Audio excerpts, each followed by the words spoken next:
Assalamualaikum, apa kabar? Semoga dalam keadaan sehat dan bahagia ya. Sore hari ini saya Coach Dewi Rohma, saya ingin sharing ya, atau lebih tepatnya saya ingin menjawab pertanyaan beberapa bunda-bunda yang DM di medsos saya. Nah, banyak yang bertanya, anak saya tidak mau makan nasi. Ya, anak saya tidak mau makan sayur, makan buah. Ya, anak saya sangat memilih makanan. Nah, mungkin ada yang berpikir ya, ini mah biasa gitu ya. Anak-anak ada masanya nggak suka makan ini, nggak suka makan itu, pilih-pilih makanan. Iya, beberapa anak mungkin sedang masuk di fase itu ya. Dan ini bunda-bunda bisa lihat apabila mungkin ya di usia 3 tahun gak mau makan nasi, kemudian ya 4 tahun sudah mau makan nasi, kemudian gak mau lagi, mau makan lagi, berarti itu masih oke lah ditangani sendiri ya. Seperti itu, dibujuk, disugesti. Namun terkadang ada kasus seperti ini. Seorang anak usia 4 tahun yang sama sekali nggak mau nasi.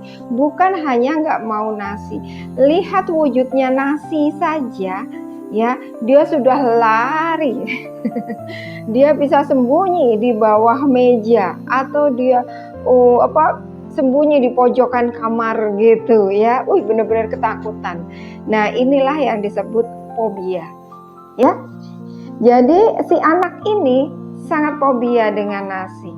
Dia tidak mau melihat nasi, apalagi memegangnya atau memakannya. Nah, yang seperti ini perlu diperhatikan ya. Dan ternyata setelah dilakukan sesi hipnoterapi ya, yang disesuaikan untuk anak usia 4 tahun, akhirnya didapatkan nih, apa sih yang dia imajinasikan tentang nasi?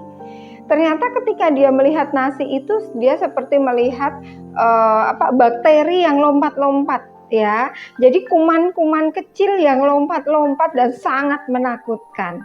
Nah, kenapa dia punya persepsi seperti itu? Berimajinasi seperti itu tentang nasi. Nah, ternyata setelah digali-gali ya, dia menceritakan ya, pernah waktu itu makan ya, dan itu terlalu kenyang, akhirnya dia keluarkan lagi, muntah ya, dan itu sangat menyakitkan katanya. Nasinya keluar dari mulut, dari hidung, kemudian sampai matanya berair.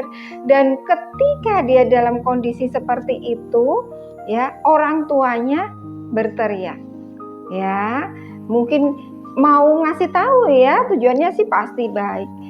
Jangan disentuh, jangan disentuh, itu kotor, itu kuman, itu bakteri, minggir. Nah, sejak saat itulah masuk sugesti bahwa nasi itu adalah bakteri, kuman yang perlu dihindari.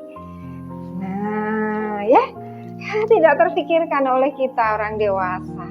Ternyata ketakutannya seperti itu. Dan setelah itu semua dirilis, perlahan-lahan akhirnya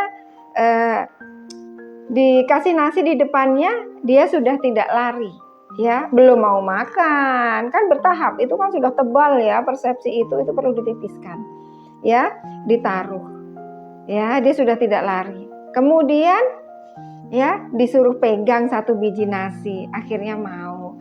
Nah, bertahap seperti itu caranya. Oke? Nah, yuk lebih peka dengan apa yang terjadi dengan anak-anak kita.